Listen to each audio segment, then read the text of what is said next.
These two teams, Hysterics and DCH, have been incredible all season long, as have both teams. We mentioned Xavier on a 6-0 win streak. Giants undefeated bar the one game, and guess who that was against? Whoa. None other than Xavier themselves. Yeah, and I think it's, you know Giants, you know what they're capable of. You knew they had an exceptional run, whatever happens. Yeah, okay, it's the team that made them bleed and bleed profusely. They lost the 7-1, which is no small feat, especially as the next week they went back to Coastline and it didn't quite go the same way for Xavier. It's almost like Hercules, because Hysterics in that game went 1-7. Oh, really? So clearly there is a direct correlation here between how well he does and if the team wins or not. Who'd have guessed? Who would have thought that having such a talented player not too well leads to your downfall? What a world. Worth mentioning again, though, in the same fixture, Giants have banned away Monty again. So despite Lunar Metal being a Monty main, it is his most played operator in APAC North. Clearly they're saying, look, we really can't deal with what Xavier throw at us. We want it gone. And the final one from them is going to be the Maestro. We mentioned around these Intel operators earlier on when we were going over pick and ban rates. Well, Wamai is the one interesting pick I keep seeing creep in. It started out with BDS in Europe. It has developed into APAC. It's been a bit of an invasion, a bit of a takeover. And you understand why when a lot of teams rely so much on utility. Yeah. If you are the attacking team and you say, I want to get through these shields, I want to get through these defenses, taking away the Jaeger or the Wamai is not a bad shout. And given Wamai has a shield, why wouldn't you? That's the thing. And obviously you look at what he can offer a team. You look at how aggressively external they can be with Wamai. It's not a set and wait kind of ability. The longer you're up, the longer you can cause trouble. And this is a region where we see those roamers, those time wasters, be around for a very, very long time. So a good Wamai player, whether they're dogging on the site in an uncomfortable position, or whether they're a little bit further afield, either way, as time goes on, unfortunately so does their reign of terror. Reinforcing the sightline there from the kitchen hatch down towards church is going to make the rotation a little bit less easy to manage. You usually do see that opened up so you can have a bit of a breath of life and a bit of pace between hitting between the sites and the doors without having to battle down the long corridor in the center, but here they're opting against that. No funny business coming out either. We do see the SSG roam, as everyone has taken to call it, given they, of course, made the strategy being quite a popularized strategy in APAC. But clearly for Giants, the focus is a lot more on that information. I'm looking towards the Echo. I'm looking at Luna on that Pulse. He must be breathing, saying, thank God today I have not got to play the Monty. I get to show everyone what Big Glenn is made of. Glenn's his name. Well, do you know him personally? Not really. Oh, that's a shame. Saw his name on a website. Either way, he's waiting for anybody to approach Jacuzzi, but no one is going to have a relaxing day so far. They're going to head back down with all the reinforcements on the hatches and the play in play, obviously with Thatcher off the board, but all hard destruction, all currently selected, because on a map like Clubhouse, if you want hard destruction, you usually bring 2. 3 is available, and one of them has frag grenades. So Xavier are a team who, when they do have the option to bring all 3, will just rock every single one. So they've gone full out, triple hard breach, along with the double gadget destruction coming out of Napier and Super Onigiri here on the Zofia and the Ash, respectively. What I'm interested to see is how long it takes them to assume full control of the top 2 floors of the map. We are about 60 seconds in, and they've already found an opening kill onto Speakeasy of all people. And that was in dirt. That's the smoke gone. That is a crucial loss, because you'll often see the smoke using those canisters to waste time when they try and push down it later into the round. I'm talking final 45 seconds here, not 45 seconds into the round. Yeah, that's a huge opening blow. They obviously have the drones to keep an eye as well, but there's really only so much those can do, especially as you don't have the double up of a gun that can swing so immediately onto it. There's DCH able to find Luna, and Red Sun takes a huge amount of damage as Ysera does the best to try and hold down, but the fort is becoming increasingly dangerous. As you can see, obviously, the pressure being applied over the top of the site as well. The grenade almost catches the Echo, and it was a bold attempt at a follow-up, but Red Sun does get defeated. Echo's going to have to come back to site, though, as we saw and said. The pressure that is coming from above has already found one victim, and they want to try and make sure that it doesn't instantly turn into a flood via blue. If he had died there inside the dirt, they'd have lost hold of their only impact names and would have been able to prevent Kitchen being opened up, and that was my greatest fear. The fact that he's alive is huge for them, as Jordan goes massive himself. A double kill inside of blue. Napier going a little bit risky there and trying to drop down the hatch blind, saying, you know what, I can take this fight. Sadly, you can't. Your legs don't do very well at shooting someone in the head when you're still having your body fall through the hatch itself, and somehow Giants are stabilized here. It's a 3 versus 2, despite the only 2 kills going the way of Xavier. DCH is opening the angle between pipes and the back of the armory as they look and dance around the terrifying double door at the back of Long and making sure that they just don't get swung onto, because it becomes a heck of a firing range. In the meantime, Scatman has slowly spied his way in towards from dirt, but unfortunately with the Echo watching every single step, well, that journey is only going to lead one way, and that's unfortunately to your death. Now it's just one man left, swinging in and getting a great kill behind Jordan, behind the utility, and he's looking to try and find his way via either pipes or moto. It's a bit of a split with only 10 seconds, and knowing that by the looks of it, Echo's gone off site, has his drones, is ready to prevent any of this going down as the diffuser is cold in the middle of two very terrifying guns. It only takes one of them to end it. Giants get the first round with the man, the myth, the legend, Hysterics, getting the final kill himself. Hysterics versus DCH, two mammoths clashing there at the tusks. But it's Hysterics the one coming out on top. Worth touching again on the start of that round. The pulse going down so early on was pretty horrific, given you're meant to be playing safe behind the cardiac sensor, playing behind that C4. Not really seeing the opportunity to do so, in that smoke dying inside of dirt. That looked like absolute catastrophe for the defenders. But then Jordan comes out big with a 3K to himself. Two of those being found inside of blue. And that was where it got a bit sloppy for Xavier. I think they were trying to rush a little bit there and thinking, we need control of blue now. Let's just throw people at it at home for the best. Just a little bit mistimed on the trade attempt, I think. And it comes down to small things. Like I said yesterday, small mistakes like that can win or lose you rounds. And Giants take the first round as you would expect, but not in the fashion that you'd expect. If you were to have like two operators that you didn't want to die in that hold, in that setup, pulse and smoke, there's just...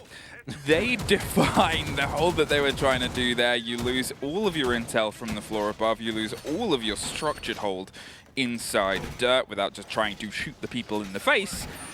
It really just collapses everything you can do. They did a very, very good bit of return fire to be able to pull the double kill, obviously, towards blue and utility, and then find something back into the round. But at that point, when you've lost all of the tactical structure that you wanted to rely upon, well, you just got to hope that you're very good at clicking heads that day, and they were. Now we head up to the top floor, CCTV. Still got the 3 hard destruction on the board, so this wall will pose no trouble, but it is not the wall that poses the trouble. It's the many, many steps you have to take after that make most teams start to fall apart. We saw quite a few teams yesterday relying on smoke grenades to go for their executes as well. Here today, of course, you're not going to see too many of those. More focused around that triple hard breach and the double soft destruction sisters, in this case of the Ash and the Zofia, like we saw in the last round. It's always worth mentioning with that Wamai being banned away that it is easier for them to do their role. It is easier to get your way through those ADSs with the 9 flashbangs and on side, so Redson can really get to work using those grenades, and we almost saw him catch Ysera in the last round. Ysera pulling away at the last second did keep him alive, albeit only on a slither of HP. Well, now it goes back to droning, information gathering and seeing what's what and why is what and what's that, and hey, there's a wall that still need to get open. Red Sun, he's Maverick making his way across the bottom, and he's going to see if he can get some semblance of control here. The big problem towards then going towards this push next is Speakeasy's role. On the second floor of Garage, it becomes a huge angle. You have your own intel, you almost become a self-serving man. And, well, yeah, that was a very, very nice little combo. It's super safe because all they've done there is drone out where the Kite Electric Claw was, open up the hole where it was, open up a hole in the wall to where the Electric Claw was, shot it out, so that without having to risk getting C4'd as a Maverick, for example, you just open things up nice and simple with the Thermite, and that gets them inside. Napier going to open in the killing feed this round onto Hysterics of all people. Echo's keeping an eye on the pressure coming in from beneath the site towards Stock as Onigiri gets Luna, finds the second. An aggressive push through your own smoke is unfortunately going to get no results. Onigiri was waiting and ready to strike. Speakeasy, the one I said was a bit of a linchpin towards how this site was being held, is able to find something back against the big opening, and then one more. DCH goes down and they somehow survive the swing on the opposite side, but they are looking for 3 bodies left, all of them waiting and baiting and trying to just get something against this Echo that for now seems a little bit impenetrable, but you look at that health. Keep a close eye on that second one now. I say that it's going to get shot any second now, but the fact they've got 2 inside of CCTV here, knowing there are 3 playing up on the rappel would have been huge for them, or at least up on the balcony, but getting tagged like that is going to help no one. They are now useless for everything except information, and it's the 3K from last round in Jordan to come up big in this round if Giants want to be able to carry it away. This should be an easy execute. They've got Garage, they've got the breach open, they have full control. Now it's just a case of going for that default plant. I'm not sure if Jordan has a C4 on side. Yes, he does. It comes out. It doesn't connect. And if it did, it wasn't enough to kill anyone. Down goes the plant with 20 seconds left. He's got no hope in this round. Xavier will take round number 2 in very convincing fashion. And if those first 2 rounds are anything to go by, Fluke, we're in for a series. I know all of us generally predicted Giants to pull this out. And I know that kind of shows that up on the screen. But in the same breath, I think most of us saw it as it's a fight. It's a 2-1.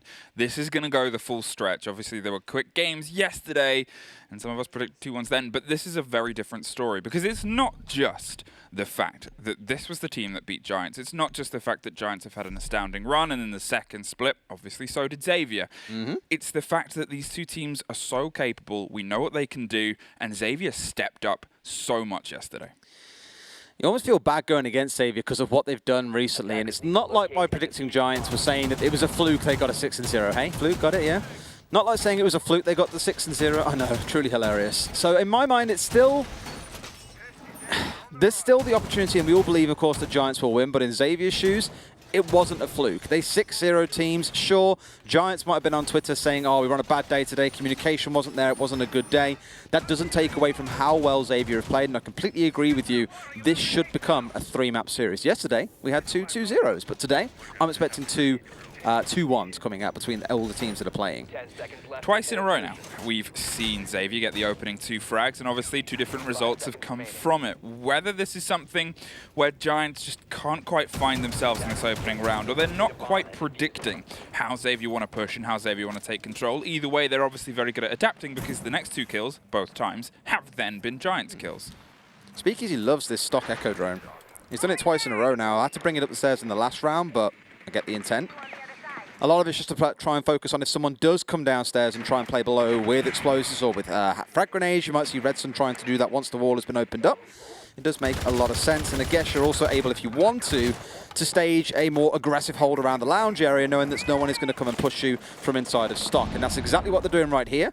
It's just Sarah playing behind this Goyo shield downstairs in lounge, looking to contest the main door, hopefully supported by a player inside a garage. So they have a lot of downstairs pressure is the best way of looking at it, and this might be to try and protect the kite on the upstairs. Already dealt with expertly, as we saw previously, and now that Goyo shield has been removed, it's time to back away and get yourself up those red stairs. Luna so far hasn't really been able to find himself in this game, and he's currently watching the opposite side, making sure they're... Oh, nice. Okay. Yeah, good bit of explosive work. He's going to juggle. They didn't consider that. Yeah, to be fair, there is a huge amount of capability of them getting this wall open. And for a lot of teams, it's an inevitability, getting this wall open. It's the hard bit that's next. Can we just hark on the fact as well, there are 3 C4s on the side of Giants, so you can see that vertical play that we saw coming out with the shield being the big lean for them. They could commit one of these now to this Maverick getting the wall open because he's not on the rappel. If you are lay down like this, opening the wall, all you've got to do is chuck a C4 onto your side of the breach, blow it, and the Maverick will die. It stops them getting the wall open. The fact that they've managed to counter the Kai by getting that small hole at the top open just gave rise to the Echo being able to do the impact trick as we saw him pull off, which is why they're now having to invest over 2 minutes in getting this CCTV wall open. Yeah, not the cleanest drawing there, Red Sun into the wall, but you got there in the end, and now we can start to flood the room with drones. A big thing from Xavier that we commented on yesterday quite a lot is they do a huge amount of droning before they work their push. They try and gather as much intel as possible, and you might be thinking, hey, Fluke, everybody does that. That's part of the game. Well, first of all, no, they don't. I've played ranked. Second of all, it's a very different method. They don't hot drone each other. That was so risky. That's it. They cold drone. They try and remember where people are, and it leads to results like this. Scatman's able to at least find one back against Luna, who still, unfortunately, hasn't been able to find a body for himself, but DCH has now taken control of the upper rungs of Garage. A very quick flood towards the second story because it has to be. They're running low on time and they need to start applying the pressure towards the remaining bodies because with those Echo drones and those C4s still on the board, well, there's a huge amount of denial here.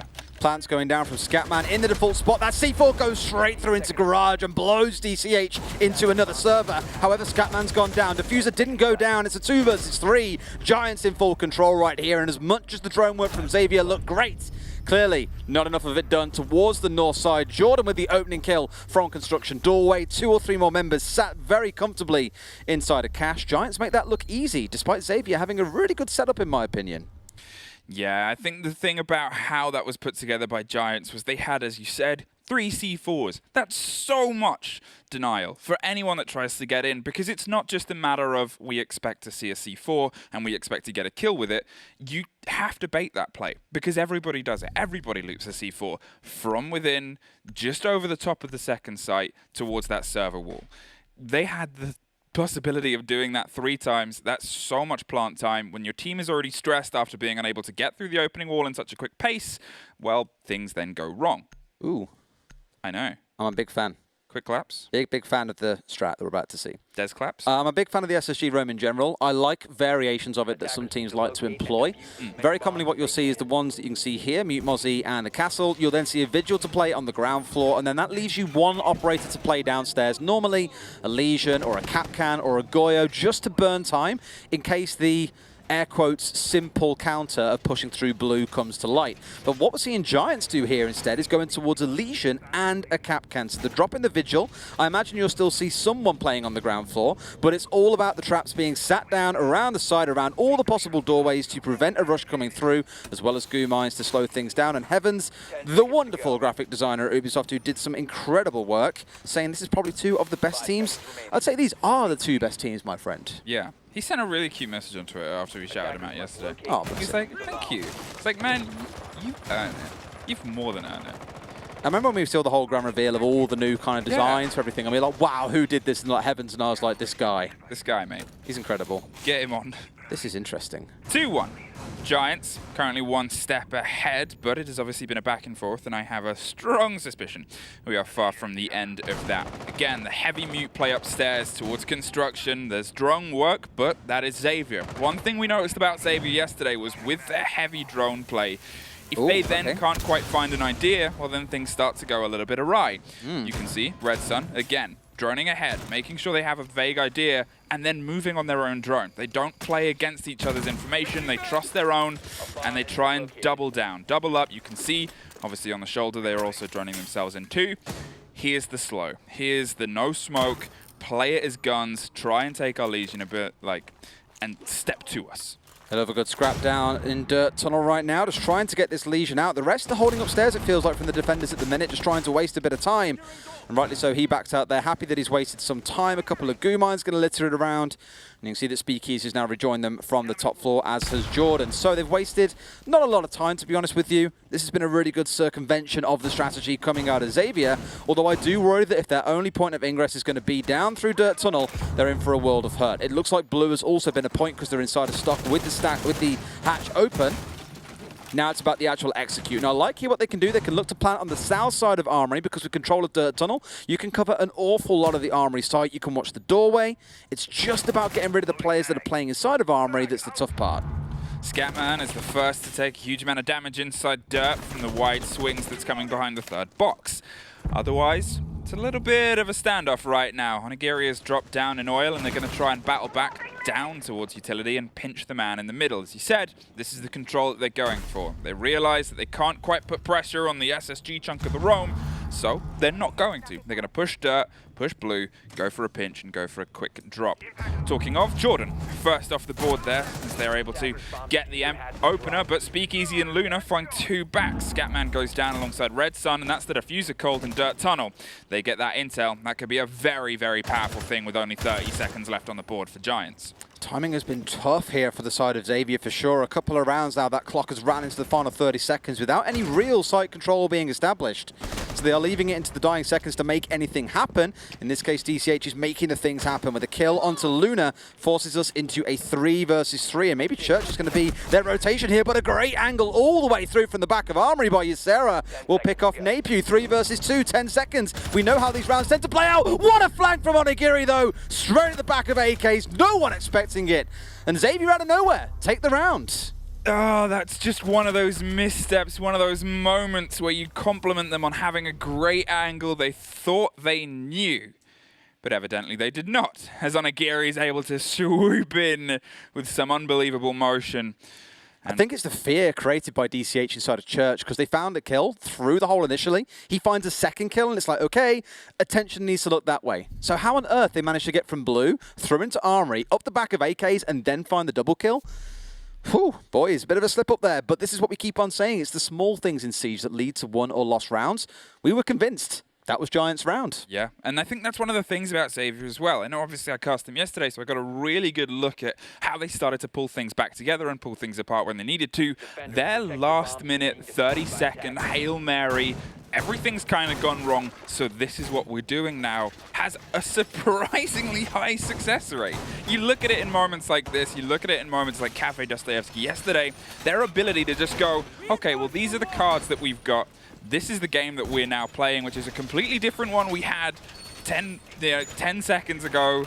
Let's make it work. And sometimes it doesn't, sure, but then they frequently pull off these insane moments. Do you think it's Tomo or Tom? Thomas Showers is what I'm sure it is, but Tomo sounds better. Tomo. Do it in your Aussie accent, 'cause you're pretty good with that. Thomas Showers. What did he say to us? I don't know. Giants is as dominant as Na'Vi in Pro League Season 10 this year. No way they don't win APAC North. Mate. Hashtag 6 Major. Hello, it's me. He is. Jess Goat. Suddenly with a very deep voice. It's me, Jess Goat. Hello. I have merged with a goat and taken the throat. Now I speak like this. Hey, 2-2. 2-2, and they've both been able to take a judge and both been able to take a CC. Who do you think is going to get Jim first? Ah, it's a great question. Who wants to hit the gym? Get Hench. But you know what is Hench about the team lineup of Giants? What? Tell me what's interesting about it. About Giants? I mean, I feel like I'm going to pull stuff. You're pointing things out. I'm going to do the... I know. Look. I'm working it out. I think I've got it. Okay. I think... It's a C4. It's 4 C4s. Yes, thank you. It's unbelievable. So I would expect to see some kind of verticality being brought through. We have seen a few teams play downstairs and then just go yeeting these C4s up through the hatches, trying to catch someone as they run into, like, Jim to go for a plant, for example. I'm half expecting that to be a thing. You're going to see DCH spending most of the round out on the east rappel, looking in towards CCTV, so they can keep control of that east window that overlooks the south balcony. Otherwise, the attack from Xavier is going to come entirely in from this breach, looking towards something like Jim. So I like how they've made sure they've got all bases covered right here rather than trying to be super one-dimensional. It does mean you are without your air quote star fragger though in this round. Pushing now against this mirror window is going to make things a little bit different, but Luna on the wide run-out potential here from Strip, enjoying the music and waiting for the chance to apply some insane pressure. There goes the door break, has a camera in pocket as well. So has the ability to find something else with an FBX from a very long range on Igiri. You're out of here. Luna the lunatic, those late round flanks like that. Oh, he's gone for it again. Now he's a certified lunatic, but can he find anything? Goes for the spray, but there was one hidden behind the vent corner and shall not find a kill. You can't strike 3 times, buddy. I think it's time to get back to site. Hysterics is going to hold the fort for now. Red Sun brought down. It's a 3 versus 3. Now, without a couple of those C4s, we haven't seen any of those kills fly through just yet. Scatman gets traded out by Jordan inside of the hallway.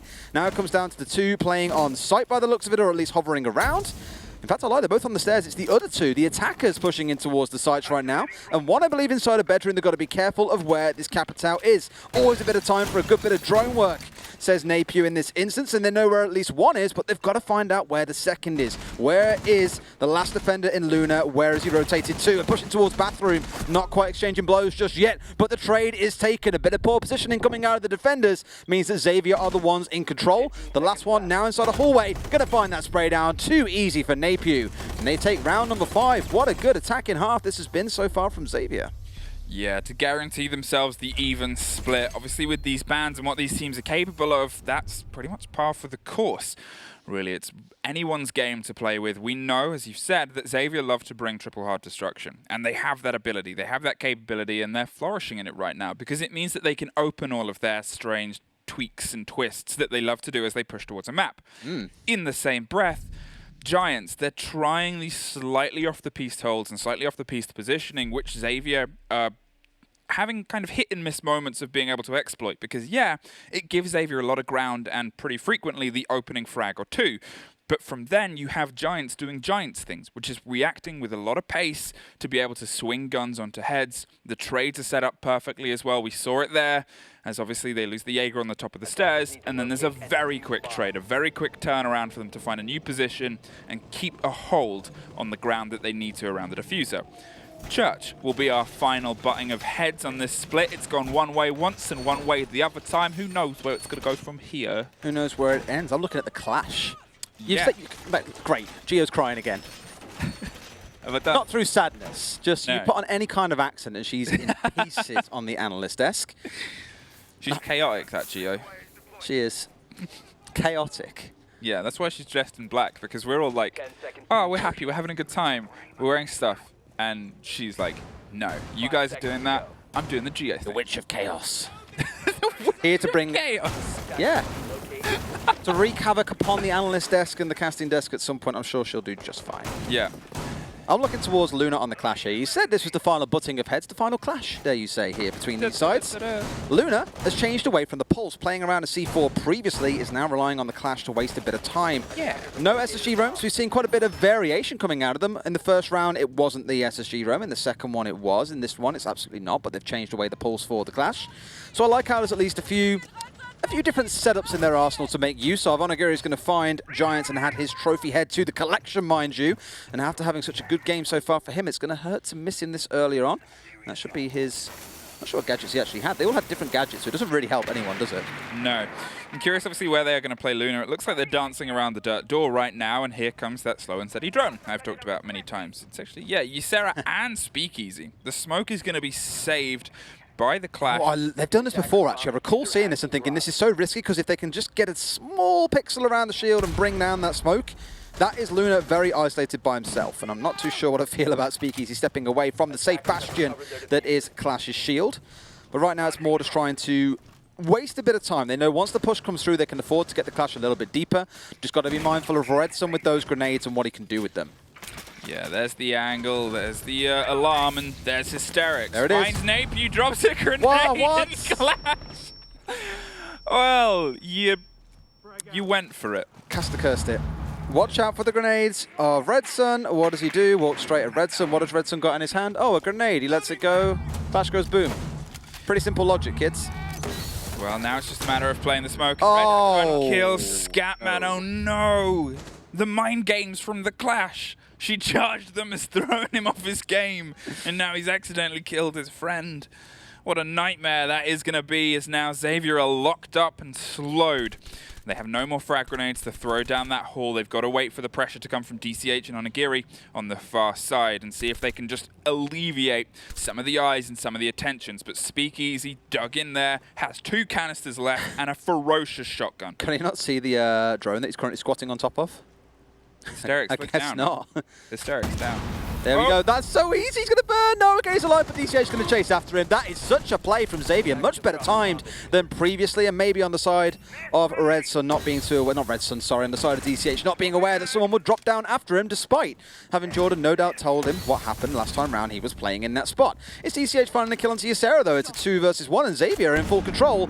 This is almost like a reverse tape because the diffuser is on the other side of the defender inside of dirt. Speakeasy's got a shotgun. They're going to have to rush him right here. Shotgun's out, but Xavier first to hit the shots, DCH in particular. It's going to give Xavier one hell of a half. That's 4 and 2 at the split. 4 and 2 in the split, and it's impressively ferocious. I think one of the best ways to exemplify that is that drop we saw onto blue. The timing, the information, the weight, the bait. I said they needed to alleviate the pressure from dirt because the dirt push, well, it had met its, for now, temporary end. The combination of timing there, almost went off entirely to plan. And I'm only going to say that because obviously at the same time we saw the man die in dirt, which means that he attempted to push the shotgun, hoping the eyes of the shotgun had swung around towards the frantic action that was going on towards the site, expected, as they did before, a lot of pace to come down inside blue towards Church.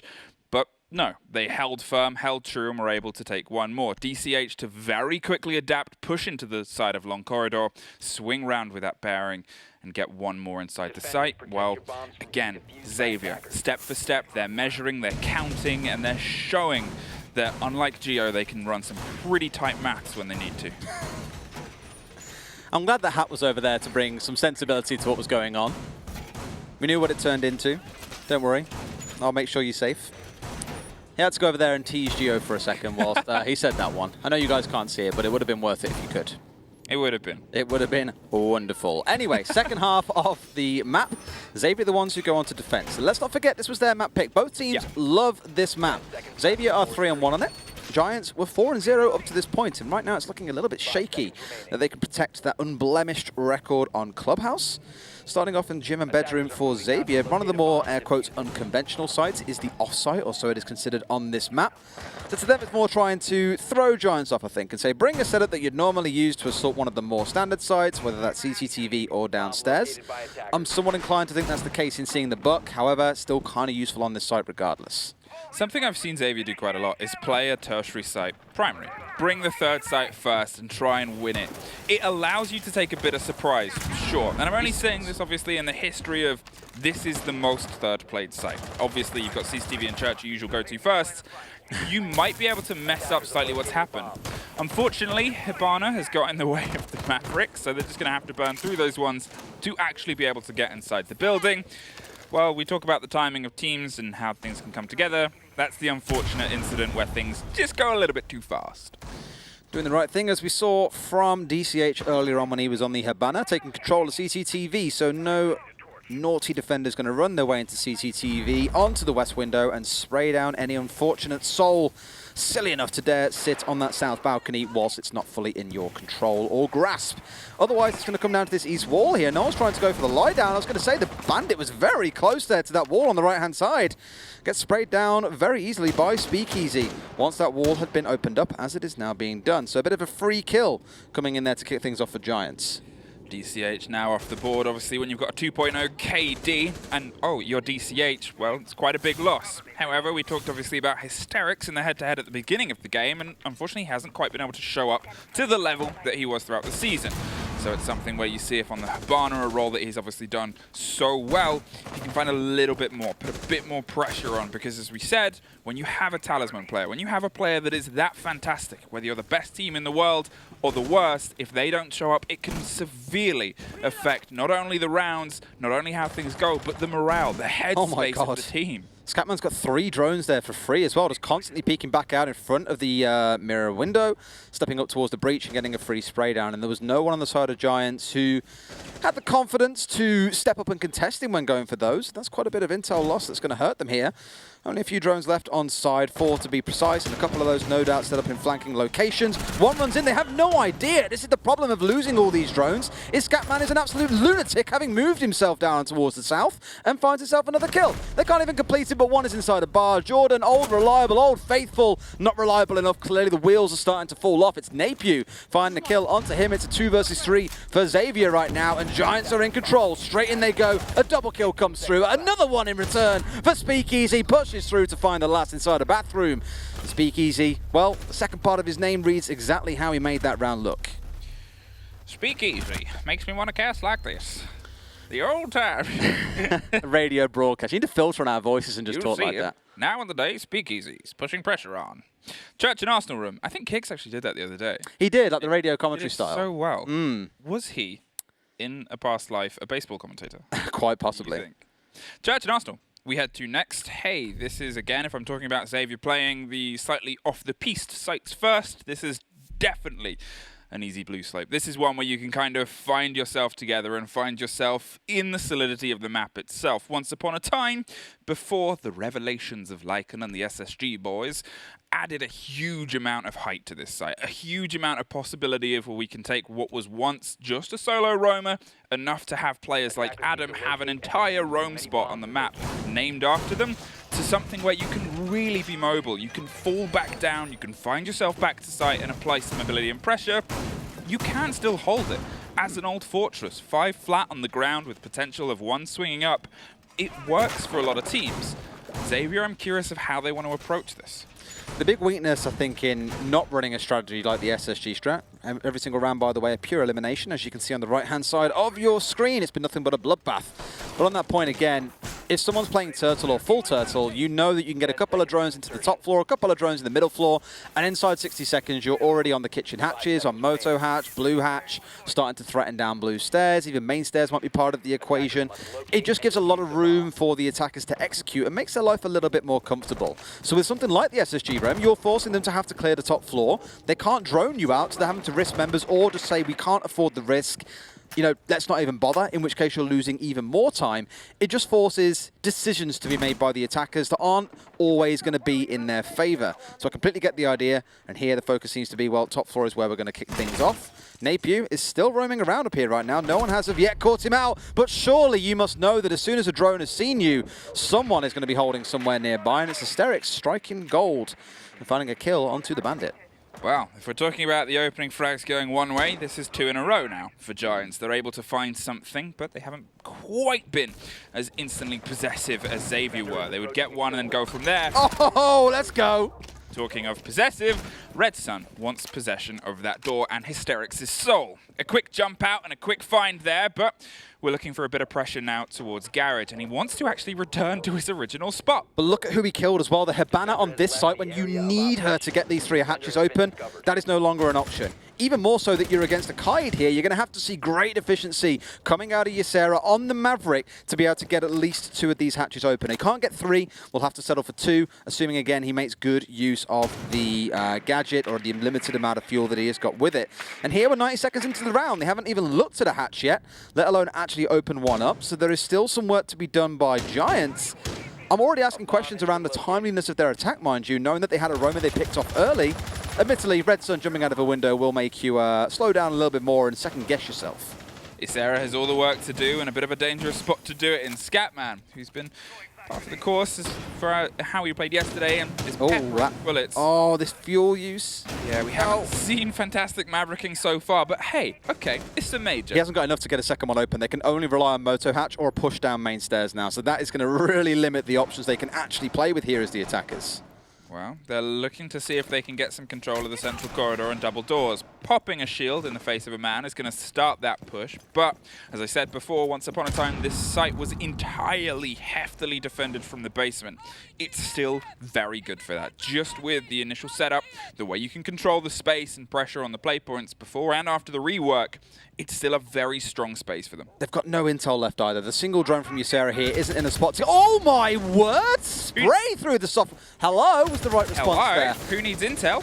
Who does need intel in that case when you can just spray through a wall and find one? Sees the foot, doesn't quite get the kill, but DCH is down. Luna in response. Down goes Ysera elsewhere. And Xavier, nothing but a dream to try and keep them in that round. No intel, no time.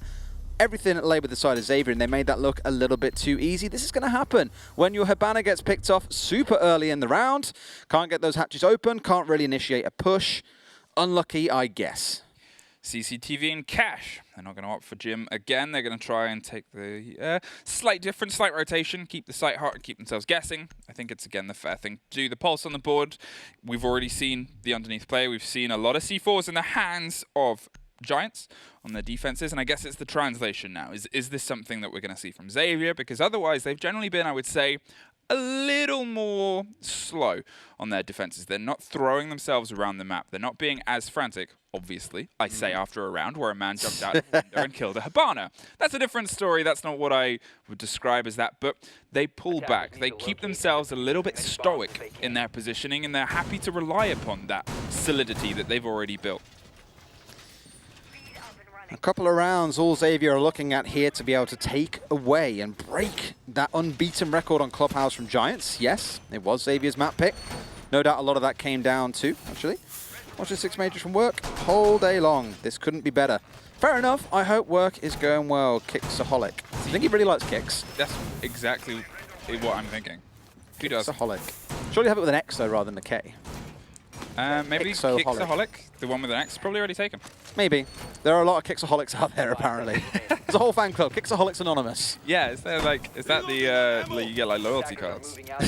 Loyalty cards. What are you getting loyalty cards for? What's your Kicksaholics fan number? I'm 157. Oh, I'm like 17. Wow, I was in there early. In there early. Yeah, I mean that hair, dude, it just does. Parker, number 1. Parker, number 1. And Forever shall be there as the honorary member. So he will never be removed from his post, even when his subscription stops being paid. 5-3. Xavier 2 steps ahead right now, and the Giants account in Twitch probably a little bit sweaty with how things have been going because, as I said yesterday, Xavier bought it. Napew's going to keep bringing it. An instant opening kill there for them to be able to take care of Luna. The IQ's off the board, a very big gun, and Luna unfortunately hasn't quite been able to find themselves again truly into this firefight, into this as of yet. I kind of feel bad for Luna in a way because when we look at his stats, he is, you know, negative 21 in KD, I think it was that he sits at right now. And you can kind of say, look, he's a Monty player. He doesn't really have a chance to get kills. He's the sacrificial lamb for his team. But even in a game where he hasn't had the chance to play Monty, he isn't having the best game right here. You're really looking towards Jordan and Speakeasy as being the big two players. Hysterics really hasn't found too much for himself. And on the other side, I've got to look and give some notice towards Napier, who's had a phenomenal game so far. And I'm not just saying that because he's top fragging in this case on 9 kills. It's more the impact that he has had in a good number of rounds, being the one to find those critical mid-round kills to open up different areas of the map for Xavier. A great grenade comes out of Ysera to catch Red Sun, and that's the Valkyrie removed and out the way. The one who likes jumping out of windows shall be out of windows no more, unless, of course, that grenade just blew us sky high.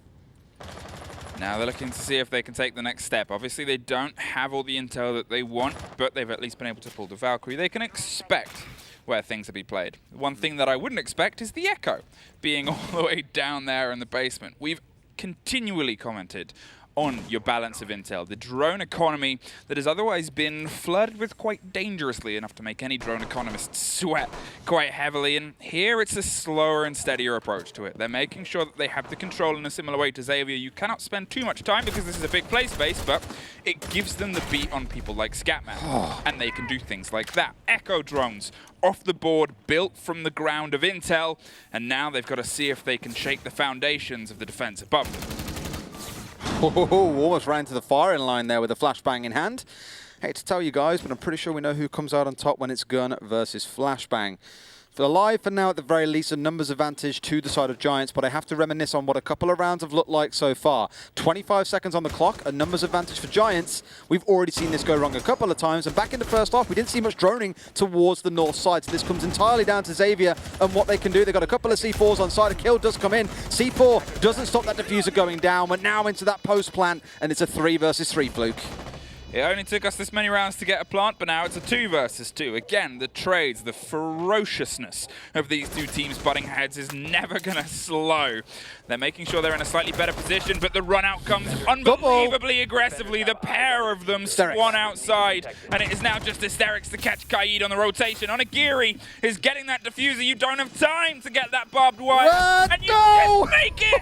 Hysterics, a player we screamed about at the beginning of the game, screams his way up the stairs and blows the Jaeger off the diffuser. We do get some fun plant and post-plant situations here in APAC. We had quite a few yesterday, our incredible clutches. That was the work of a man who does not want to see his team going out. With that round going the way of Giants, it's 5-4. And I hear those of you out there going, but I thought Clubhouse was really defender-sided. Well, here today it is not. As you're seeing, 4 rounds on the attacking side in the first half, and this round slowly feels like it is starting to go the same way. Did I hear someone say overtime, Fluke? Well, not you, but I heard someone say it. Someone said it. The voice is in my head. Was it Easy, our observer? It might have been. Does he have a direct line to us? More telepathic. There are a few concrete walls in the way, but we're testing the strength Easy is here. observing this one, isn't He is indeed. Okay. And the Medics is doing Medics is doing the later one. Yes. They are both doing wonderful jobs. Thank you very much, gentlemen. Hey, we're back in CCTV. We're going to double down for the first time today. No, the second time today, because we saw CCTV twice earlier. Yep. They're going, well, it wasn't that far away from us. They were obviously on the diffuser.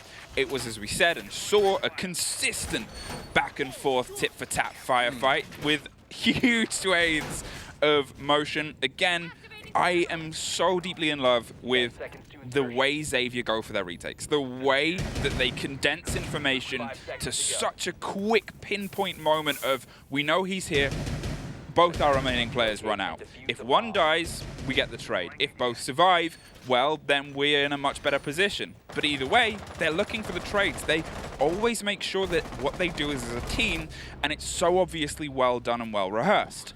That isn't. You don't try and rehearse that, which is having your mute blown up very instantly. not ideal when he had the C4 on side as well, that they relied on somewhat in that last round to try and deny the plant. They're now left to just DCH on that responsibility. I would expect to see him holding primarily inside of cache and looking to have an influence later into the round. Interesting to note that in round number 9, the one just a second ago, it was Map1 getting the opening kill onto Luna. So we've seen a trade, and that is all too easy for Speakeasy. Speakeasy, gun easy, kill easy, Red Sun. Down and off the board. Now, it's going to be a similar setup as before, mind you. We're looking in towards Garage. We're looking in towards getting this breach open. What I don't want to see the side of Giants do here is rush this. They've got a brilliant numbers advantage. 60 seconds in, it's 5 versus 3. You can play for trades. You can take your time. You can get back on those drones. Don't feel like you need to rush it. It's a 5 versus 2 as Scatman tries to contest and is put in the dirt for trying to do so.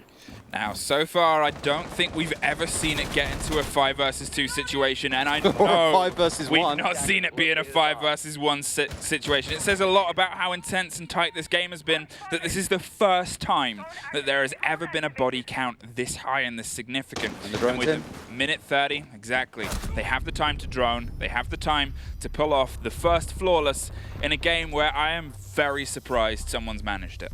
I'm really happy to see how Giants approach that as well. In that final setup there, 3 of them. 1 on drones, 1 looking to push in through garage door, and Hysterics there on the main door holding the angle behind him. He was quite literally pinned. Couldn't push into garage lest he be spotted by the door. Couldn't pull back lest he be seen from main door. It was the perfect pincer. Very clean round from Giants, and I can see Xavier getting around here on an alternative site. We're going back downstairs. It's where they last won back in round number 8. They take this round. I definitely see this going to overtime. I mean, yeah, 5-5, 2 rounds left, 4-2 on the turn of the half, and now it's obviously been pulled back slowly and steadily. Church was Xavier, but it was a kind of an electric Xavier, I think it's fair to say, as they've generally been. Things were a bit hit and miss at points, and they didn't quite have some of the solidity that we've seen them, or the confidence in other places. But if I'm talking of that, I'm also talking of the way Giants were holding some of these sites. Again, you're on the first game of the major. It's not just a warm-up. Obviously, these guys are massively experienced, and they've been heating and practicing and all of this stuff. But there is a difference when you're on this kind of pressure, this kind of environment. For Giants, they've obviously tread some of these boards before, and they're looking at an opponent that has beat them. Xavier, they've come in against Giants. They've come in against an unbelievable, phenomenal team. Yes, they've got the knowledge. They've done it once before, but they've also got the knowledge. Giants almost flawless both phases of the season, which is an unbelievable feat. To come out 10-0 would have been a feat indeed, because Siege has that horrific tendency of coming into a game, a team looks like the obvious winners. You know, at that point, Giants are what, 8-0? It's like, oh, it's easy for them to win this one. And then they go and lose that one game against Xavier in completely dominant fashion, because the prep work that goes in, the counter analysis, the map selection, so many things weigh into a game that it is very hard to see consistency build up over a great length of time. But Giants have almost done that. Xavier has certainly done it in their last 6 games. And this is why we keep on saying this is the tusk of the mammoths here. The clash of these two coming together really will determine who, many will probably say, is the best team in APAC, regardless of what happens in the grand final. Map1 was very close to going down against Jordan. He came off worse in that trade, mind you, but is not dead yet. I do like how Map1 almost died in the very opening of that trade, but went, no, Buck. We're having this out. Stuck around for another possibilities at swinging onto them. Wanted to just do a little bit more, and did. Jordan obviously came out statistically better, but in the same breath, you got to give credit to the boldness of Map1 there. It kind of exemplifies what Xavier are. It's they find the fire, and they're happy to swing into it, swan into it. The 7-1 on coastline with all the stories of shotguns that we see. What? Oh, getting messed up. I was so confused on like where he got shot from. I was like, I ain't seen one of those in a while. Were you casting the game in the old? Yeah, that used to be a very common thing. Where you throw a smoke canister at someone to down them and get them back up again. And back on a 50 HP. Yeah, not anymore. Just 20 now. No. But when you're on 1 HP, anything's better. Yeah, it's again, if we're talking statistics and we're talking our talent team's maths, it's better. Milosh, it's better. 20 better than 1. Good. Hap doesn't need explaining that, but you, Milosh, maybe. It's because he wears glasses. Big brain. What a nerd and his numbers. 5-5. Hey, we're on 5-5, and they're starting to try and push down against Blue. We've seen them do some insane swings against the bodies that are buried deep between the soft walls, but from this point onwards, well, again, that balance, that cacophony of information that's otherwise just been a little bit hit and miss, hasn't revealed this man, the one that is just on the other side of a very, very narrow drop.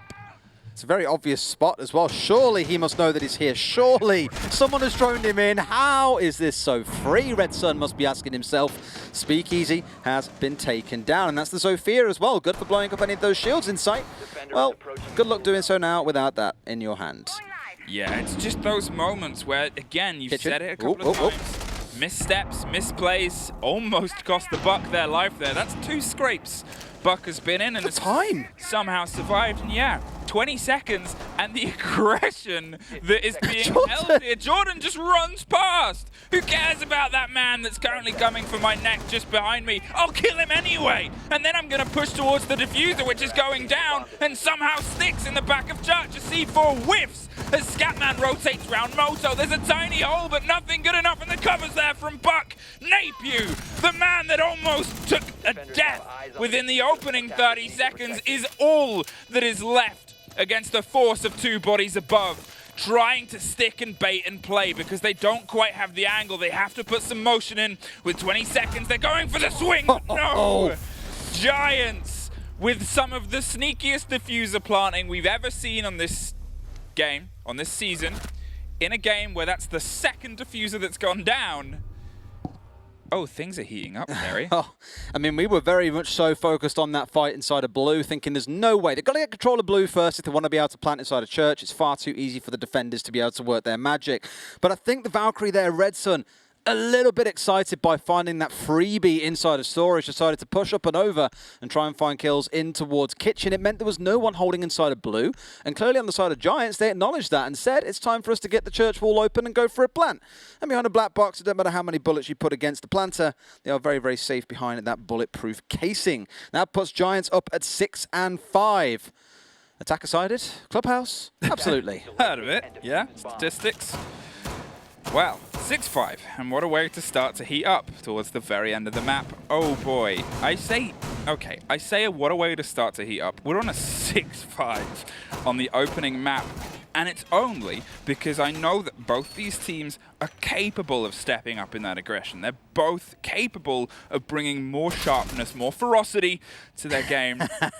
Stokes, my man. Thank you. People really like floral shirts. The thing is, okay, I only wore the shirt sticks, and I was casting with you, and I was like, I've got to have a Des shirt and an Ace shirt. Yeah. Style shirt. I don't know if this shirt thing is like a best of 3, and you need to successfully like one-up us at like different events or something. Yeah. What we're gonna see is the NA guys. They're gonna come in with these like unbelievable shirts. Now. Yeah, I'm sure at some point we'll all be together and we can have a good shirt off. We're gonna have Milos coming in a full velvet suit. Try and one up that, Stokes. Just try, my friend. With like a wide-brimmed hat and a feather in it. Just peacocking around the studio, she goes. With a cane. Oh, Milos, mate. With a cane? Yeah, like imagine Milos strutting around. Mate, I'm not sure this is like a standard broadcast, but he's not a pimp. Right. He's not. It creates a very interesting image of him just strutting around with his cane like, ladies and gentlemen, how's it going? Imagine him doing the interviews like... Okay, I mean, look, guys, serious game going on here, right? You know, nothing like it determines a spot in the grand final and winning a good, like, $25,000 or something daft, whatever. Okay, 2 minutes. Thankfully, nothing of great note has happened in the first 60 seconds, so we're okay. We're in the clear. It's the slow entrance that they've been doing every single time. They're droning. We haven't seen a huge amount of confrontation in that early breath, and that's a consistency between these two teams. They know that they need to weigh each other up. They know very well what the other is capable of and how they like to play. And it's a game of information, as it always is, but between these two teams, it's a game of fear too, because we've seen the opening frag go consistently, generally into Xavier's favor, but that is in no way a kind of write-off for what the Giants are obviously capable of. Absolutely not. It has been that swing, but as we've seen quite a few times already, it can swing back the other way very, very quickly. We've already seen a round being taken in this half by the side of Xavier. We saw the next round, they were in a 2 versus 1, and they managed to lose it out because Hysterics just turns out to be a bit of a god. Not like we didn't know that one previously. He's definitely swung his way back into this game. He was 5-5 earlier. He's currently 11-6, barely dying in the second half of the map, despite being on one of the kind of leading entry operators that we see. And yes, you might be going, Des, a hard breacher, leading entry, what? For sure. But look at players like Shoko. We speak about it all the time. Some of the best fraggers in the world are Hibana mains. That's the fear that they have of those bullet holes there, because if he fires against them, he gives away the fact that he's been able to Maverick his way all the way into pipes. And in the same breath, if he fires against them, he might be being watched. He might be able to get a kill. The fact that he hasn't yet gives a little bit of the information that he isn't currently under as much fire as the man in kitchen, but it's only a matter of time when you have that corner. The pressure being applied from above is what is slowing the roll, but hey, that man is now choking in smoke. Oh, that's also going to stem that. It's how close Napier is here, like he's literally sat in the back corner, so he can do some damage here with the shotgun potentially, but no, he's going to get found out through the hole by Ysera. 2 kills flying for Xavier, only 10 seconds remain, and Luna is down. I'm seeing overtime, it's flashing across the screen. Now it most definitely is a Xavier take that round. 6-6, Fluke. Can you drive a wedge between these teams? Because right now, I don't think you can. No, it's so well managed, well maintained. As I said, these guys, they have a huge amount of respect for each other and a huge amount of fear, which you've got to have, because there is no writing off either of these teams. Obviously, they've been able to dictate and dominate a season that's been broke over 2 phases with a huge change and swathe and constantly motion in the ocean style of who's up next and where they can go with it across the split. And I think it shows a huge amount of growth that Xavier, from where they're able to find a firefight and where they're able to find a 7-1 against this team, are able to just find more and more here. 6-6, and I don't know if it's one of the common things to said, but with Giants starting on the attack, this could potentially favor them. Ooh. It could. I mean, we're seeing the clash coming out from the defense, but on the other side, my eyes snapped to that thing we have not seen in regular time, the Ying for Speakeasy. And this might just come down to them wanting to bust this site open and go for a plant in absolute safety and knowledge that no one's going to be able to catch them out when they're going for a plant in the default spot. Both teams have really put a lot of focus in towards taking the east wall and then looking in towards garage. Noah, you are correct. It is a very exciting game, and this is the nice thing about APAC, I think, is the unpredictability round to round. And people might say, oh, that makes it a daft region to watch, like nothing's certain. In my mind, it makes it enjoyable, because round to round, you just don't know how the story is going to change, and that is why we love it. I have questions about the fact that they've decided to bring CCTV. This is the only site that they've lost both times that they actually went there. Church has obviously been a bit of a back and forth, and Jim, well, they tried it once and it didn't work, so I guess maybe they expected the play towards Church and thought, well, we can try something. Clash is obviously trying something. It's slightly different, slightly new. Maybe that'll throw off the steps of Giants, and who have the expectations of them going back to the only site that they're able to take any ground on. With Clash playing up here again, it shows the importance of this bit of staircasing and racking and twisted metal that leads right to the beating heart of the site. It alleviates all of the pressure from the other side of the attack, and it allows them to be able to get a single finger that leads to a deadly hand to plant that diffuser down behind the server stack. I just want to make sure here the window can't be played comfortably by opening up those top parts of the garage doors that have been reinforced. I was wondering for a second how much they were going to burn from their fuel on towards the garage doors, given they need to also get open CCTV wall, but Ysera's got plenty left in the tank. Should be no problem for him to be able to get this one open. Much cleaner this time round. Clearly his colouring in skills have developed. Yeah, he's been practicing, and it's good to see because, well, that's growth. And that's a best of 3 we've got ahead of us. Again, it's something that's always worth talking about because we haven't seen these teams butt head on a best of 3. And we've seen both of them have these exceptional seasons, but endurance is such a big thing. You think about the level that these guys are playing at, you think about we might have to do it 2 more times. Oh, what, the rush coming in. This is why you have the Ying on side. Sadly, the whole team has been blinded out, though. In comes the charge. Giants are inside. It's a 4 versus 3. One more inside of Red goes down as well. It's a 2 versus 2. It's absolute chaos here as the clash in the last 1v1. Oh my word, what an uncomfortable situation to be in, but it's none other than Hysterics in this spot. He's going to flash out the clash and try and go for a plant. We're down to 3 seconds or so. He's done the right move here as he has wasted time. The spray through the wall comes in, gun is out, shield's out again. This is going to be a very uncomfortable post plant because Hysterics is going to really struggle to get close, but he's going for the flashes entirely. And the plant's not even down. Yeah, the diffuser didn't quite make it. He was... How did he not finish that? Because it was down on like 0.2 seconds. A tenth, if anything, away of being able to get that down. And it's such a tough game to play now. This clash just has to play it right. And unfortunately, they don't. The slip-up means that now we're in a post-plant, and you see the shake of the head that leads to that moment of devastation. A huge fun to have from range, but they don't even care. Hysterics The third plant of the game, all three in the hands of the Giants.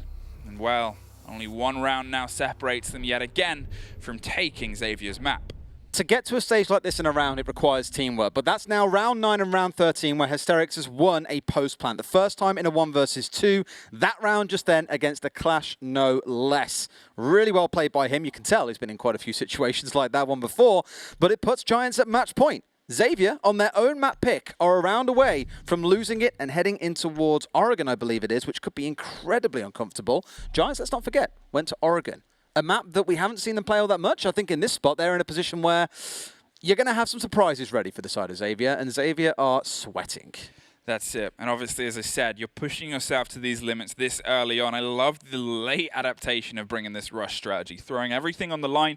And even then, even in that chaos, these two teams are barely separable, coming down to a 1 versus 1 yet again. But they did flash out half their own team on the push. They did flash out half their own team. That is true. That is one of those, I guess. Yeah, this is like the little Farquaad, right? It's like standing at the top saying, some of you may die, but it is a sacrifice I am willing to make. That's Hysterics at the back, right?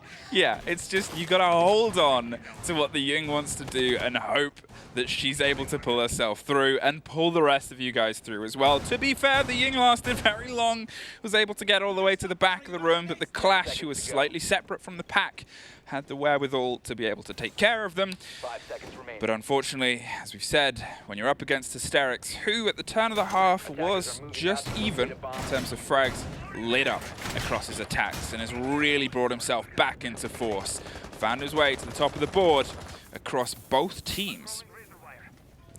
Seeing a third variant almost coming out here. Well, back to the variant we saw in round 1, I should say. It's the third variant we saw coming out of Giants on the defense of the basement.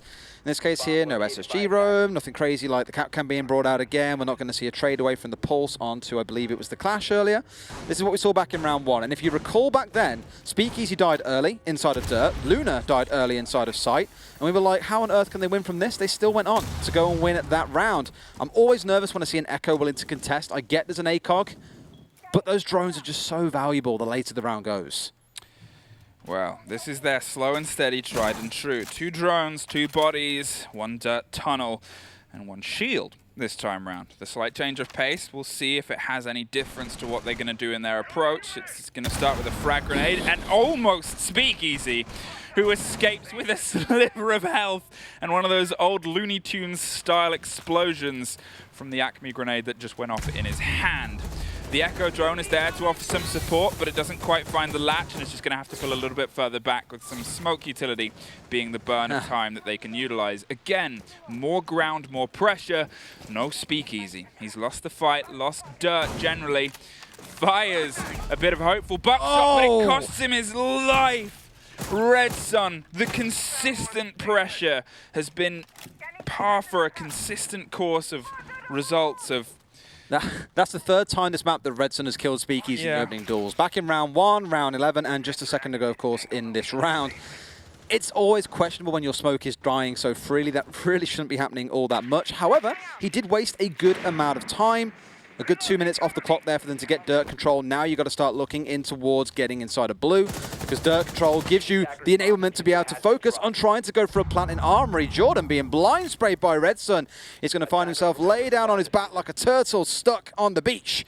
We'll have to try and crawl his way through in towards Church here. Luna going to get him back up again. A second shot comes through, but doesn't quite connect. Napier drops in. Will he find 2? No, he shall not. It's going to be a trade. Napier going down. Red Sun finding another.